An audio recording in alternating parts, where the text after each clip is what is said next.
We've all heard predictions about the end of history, and the recent high-level meetings in Alaska and DC may sound like an old story, especially a story told by Russian propaganda. Good evening, my name is Maia Mazurkiewicz, and welcome to the Anatomy of Disinformation. In our new world of technology and communication, often the way we talk to the public is far more important than what is happening behind closed doors. After all, a picture can say 1,000 words. We saw many of them at the recent peace talks between Putin and Trump in Alaska. And not all of those images were real.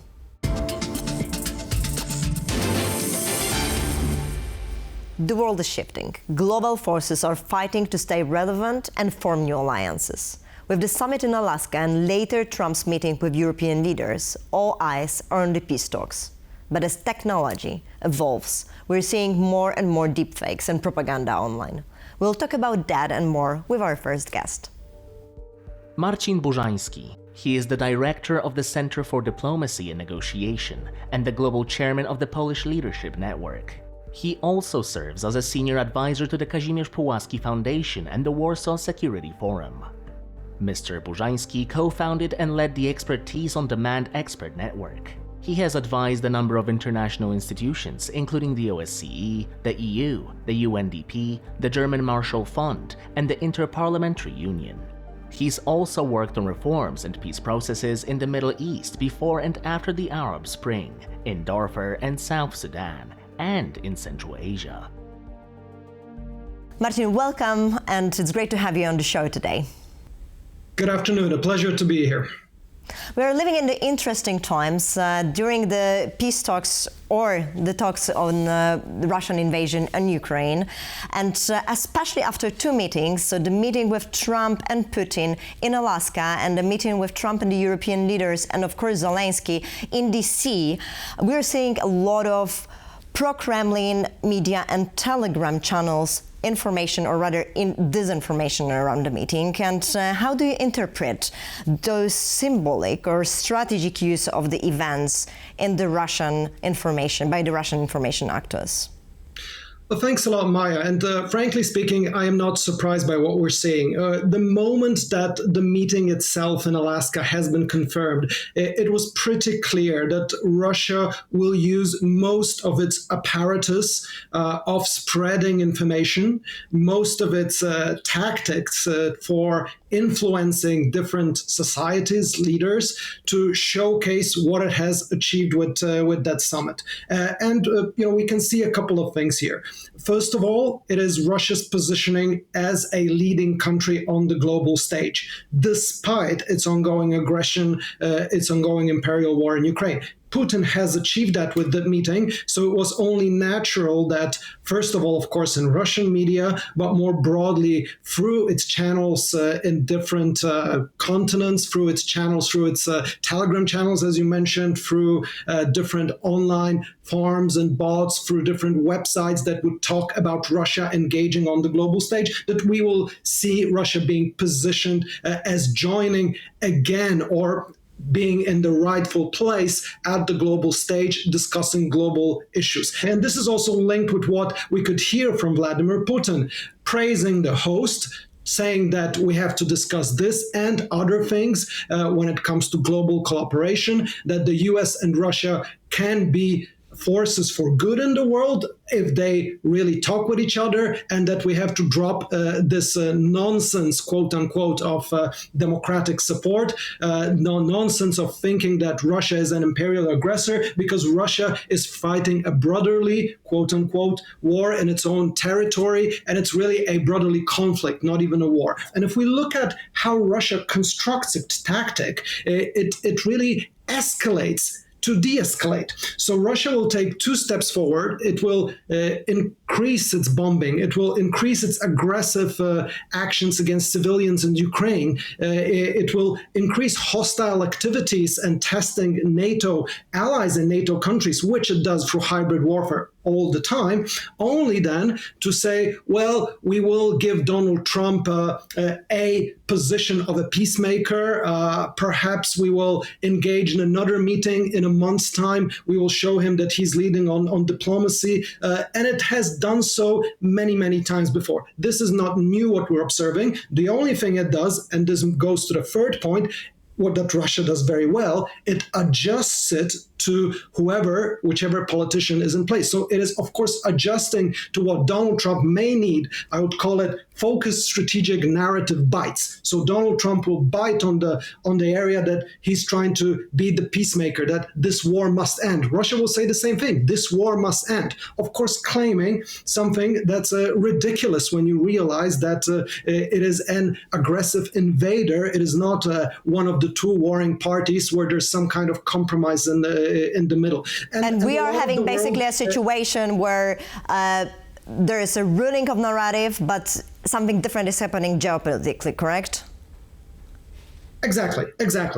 So we are having a meeting of Zelensky and the European leaders, where Zelensky is backed by the main European leaders and actors, and that's not being portrayed correctly, right? Well, this is very interesting, and it tells you how effective Russia's manipulative strategies are, because Europe is trying to throw back another narrative, but it's only doing it as half of its strategy. The other half is actually trying to pick on bits and pieces that Donald Trump could bite on, that already falls into the Russian game, and tries to position it somehow that there's a do no harm approach, but we're biting into the playing field. You're saying Europe is trying and Russia is doing it. Exactly. Europe is not the attacking party when it comes to global narratives with this war, and with Donald Trump in the Oval Office, it's of course triple as hard to achieve that. And let's remember, this is not just the question of Europe sitting in the White House. It is also about a broader objective, and this goes to my fourth pillar of Russia's strategic game here. It is to weaken the West. It is to weaken institutions. It is to weaken the European Union and the relations between European countries and the US. And he is. And if we are seeing the polls in many European countries, that's what the citizens are already thinking, right? And also outside, because Russia is not only working in Europe but also in the global South. Exactly. So this approach goes two ways. It is targeted to areas in the global South, different narratives for different continents, but all aligning into a destruction of a system that's supposed to be oppressive. There's supposed to be more inclusion of the global South. In Africa especially, there's a neo-colonial narrative saying Russia is the defender against colonial powers. Of course, this is complete irony when it comes to the only country which is imperially attacking now. The second, Latin America, we see anti-American sentiments being supported. You know, RT in Latin America is the third most watched online source of information after YouTube and El País. That's confirmed. This is incredible. Europe doesn't have the power to engage with so many people. There's something Europe doesn't have its own TV, right?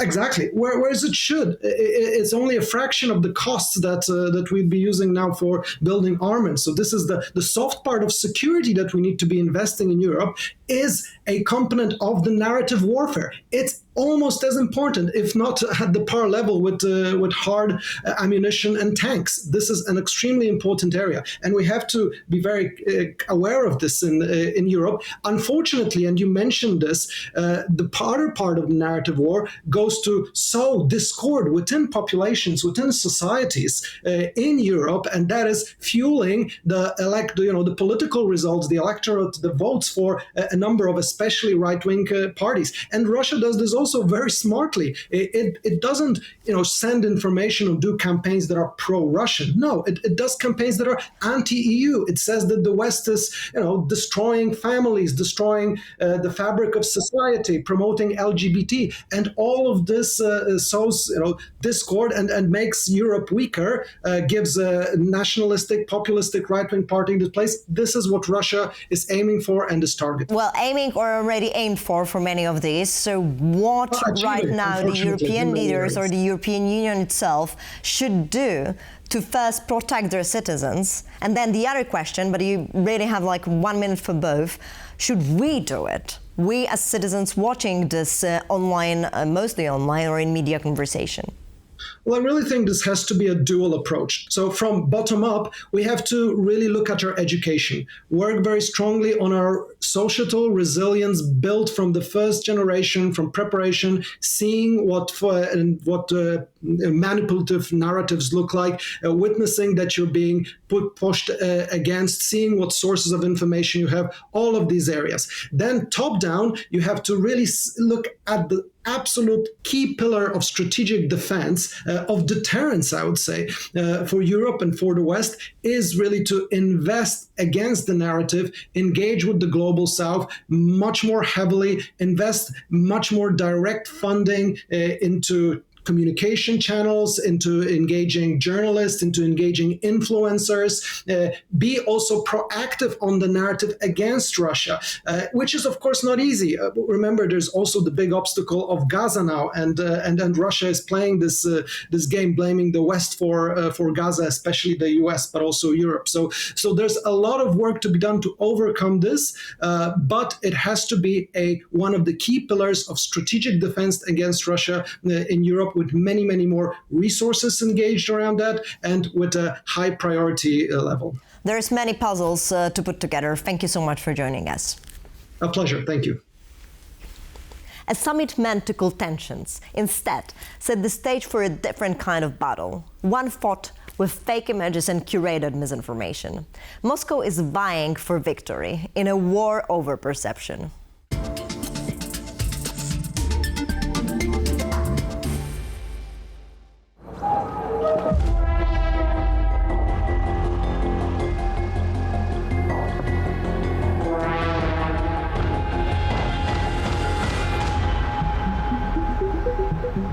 The summit in Alaska between US President Donald Trump and Russian President Vladimir Putin, instead of securing a ceasefire in Ukraine, became a propaganda windfall for Moscow.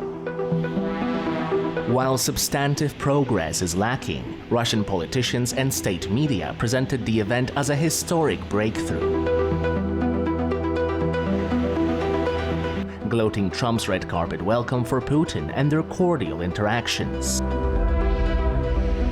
Almost as soon as the red carpet rolled out in Alaska, Moscow's talking heads declared victory.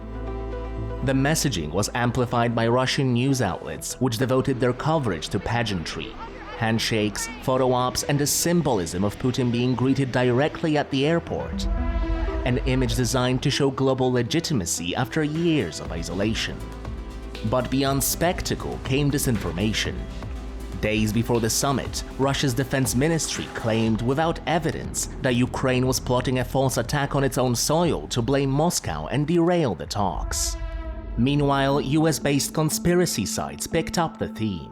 One claimed that American special forces had killed a supposed Ukrainian assassin in Wasilla, north of Anchorage.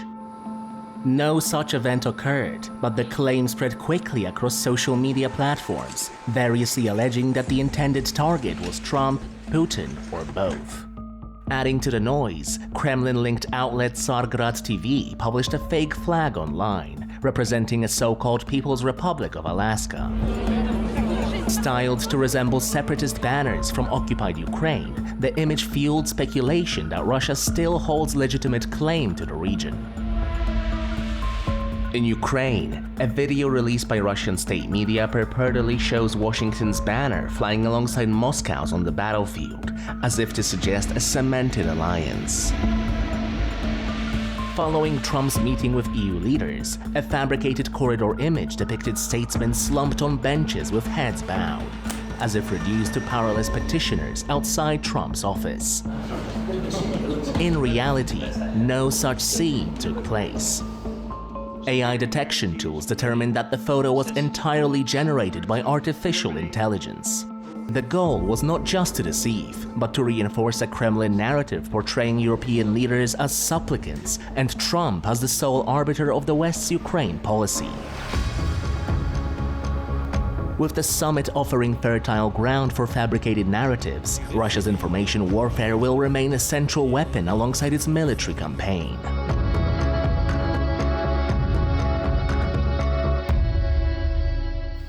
The Russian propaganda we just saw is part of a carefully curated digital influence operation, mostly built by the Social Design Agency. It's intended to deceive people, undermine trust in democracy and its institutions, and to polarize societies. After a few years of operations, we could say they are winning. Our next guest joins us to explore this strategy in more detail. John Rosenbeek, Assistant Professor of Psychology and Security at King's College London. His work focuses on digital media effects, polarization, and intergroup conflict. He is the author of 2 recent books, Propaganda and Ideology in the Russian-Ukrainian War and The Psychology of Misinformation. John, welcome, and thank you so much for joining us today. Thank you very much. We just saw the video on summit in Alaska. So this is something the West should have been prepared for. And looking at the AI-generated picture, generated by AI, but RT, and spreaded by some of the Polish media. No, honestly, not really. I think the propaganda tactic that Russia uses is very tried and tested in a lot of ways. Right. So what they're effectively trying to achieve is sowing division, making it look like Europe and the United States are not aligned on the issue of Ukraine, making Ukraine look weak, making especially sort of pesky European leaders who are kind of very fierce in their stance on Russia and the war in Ukraine, for example, Emmanuel Macron, look weak, incompetent, and so on. So that is usually the goal. What you are seeing are kind of slight innovations with respect to the methods, right? For instance, the AI-generated image. But it's always been true that propaganda makes use of the best tools that are available at the time, right? And so this, for me at least, is one innovation here that is, interesting and neat and very much worth kind of tracking and tracing. But I wouldn't call it a radical departure from previous methods. So that is something that Western world should have been prepared ahead of the meeting already, and especially I'm very interested in the picture that you said is AI generated. As some of the media in Poland actually also put it forward, claiming it's true, and then it needed to be fact checked, obviously. Yeah. Well, so in terms of like preparation for this, like you can prepare for the tactics that are going to be used and the narratives that are going to be used, right? Which are always going to be the same. And so what you might prepare for are kind of like smart kind of counter-propaganda tactics. A couple of years ago, for instance, right, when Emmanuel Macron, not to mention him again, but actually did a very clever thing when he was shaking Trump's hand, right? This was in his first presidency, I believe. Where he kind of pulled Trump towards him, making it look like he gave a very firm and strong handshake, right? Which is usually Trump's trademark. Now, that's the kind of clever propaganda, if you will, that you can also apply in these kinds of cases. Humor really works very well. Poking fun at a dictator like Vladimir Putin tends to be a good idea. They hate that, right? They hate being made fun of.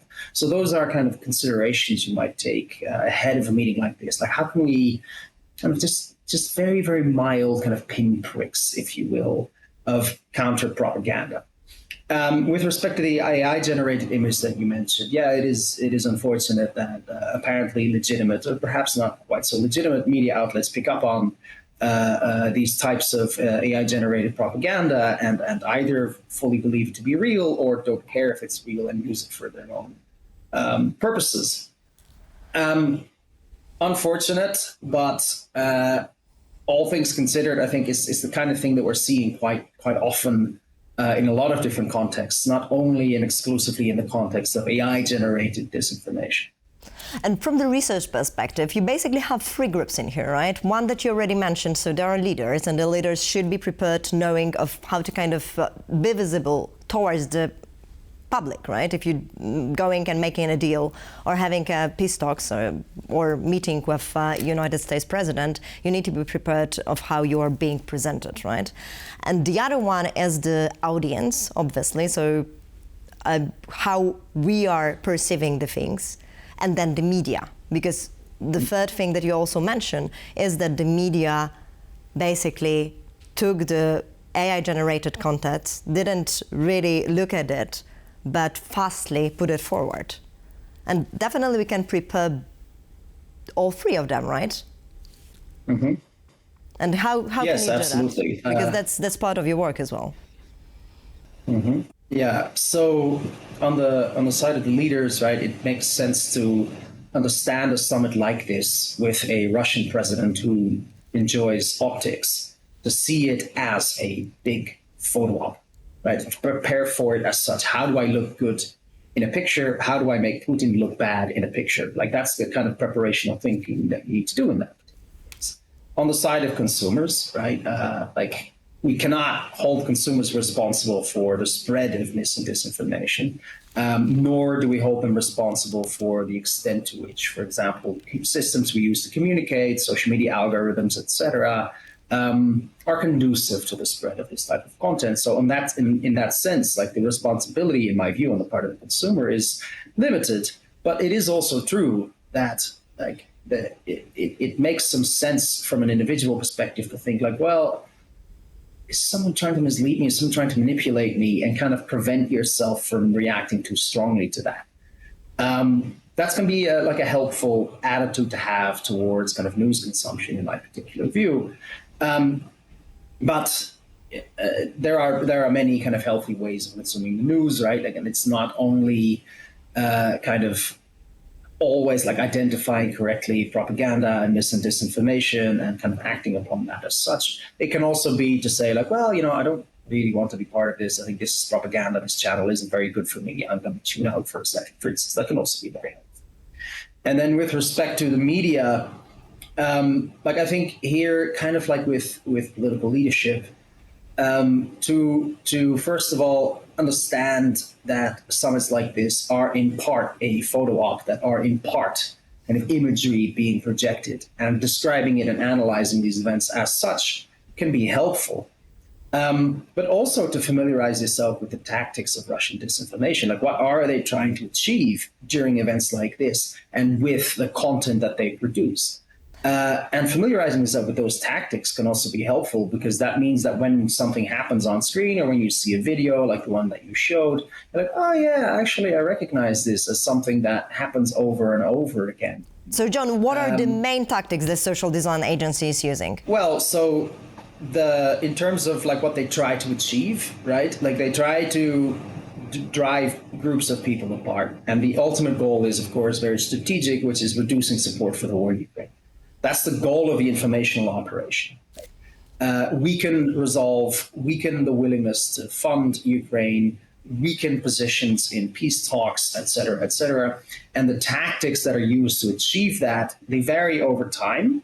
For example, now the Russian government believes that Trump can be talked to in a way that Biden could not be, and that they believe that there are strategic goals to be achieved by talking to Trump in a particular way. And is that working? Well, not yet, because there's no peace deal, but the discussions around what a peace would look like are definitely different than they were a year ago. So that's one tactic, right? But a lot of tactics stay roughly the same, right? Which is, as I mentioned before, focusing on the weakness of European leadership, trying to increase tensions within a country, trying to prop up political parties that would kind of reduce their support for Ukraine in the war, et cetera, et cetera. So those are, roughly speaking, the tactics. And we need to know them, because otherwise we are much weaker in the response. And the response is crucial. That is correct. Thank you so much for the conversation. Thank you. Now, let's find out what to do when you see disinformation online. The Anchorage summit didn't change the battlefield, but it changed the narrative online. For Moscow, every summit is raw material for memes, fake news, and disinformation. Remember, by sharing unchecked content, you're playing on their team. Check the source. Think about the motive. Decide whether to share. In 9 out of 10 cases, it's better not to. Today, politics and crisis resolution are played out online. And if you have the right to vote, you're definitely a target of influence operations. You may not have tanks rolling across your borders, but we're all witnessing real warfare on social media. So next time you see news online, remember to keep calm and think deeply.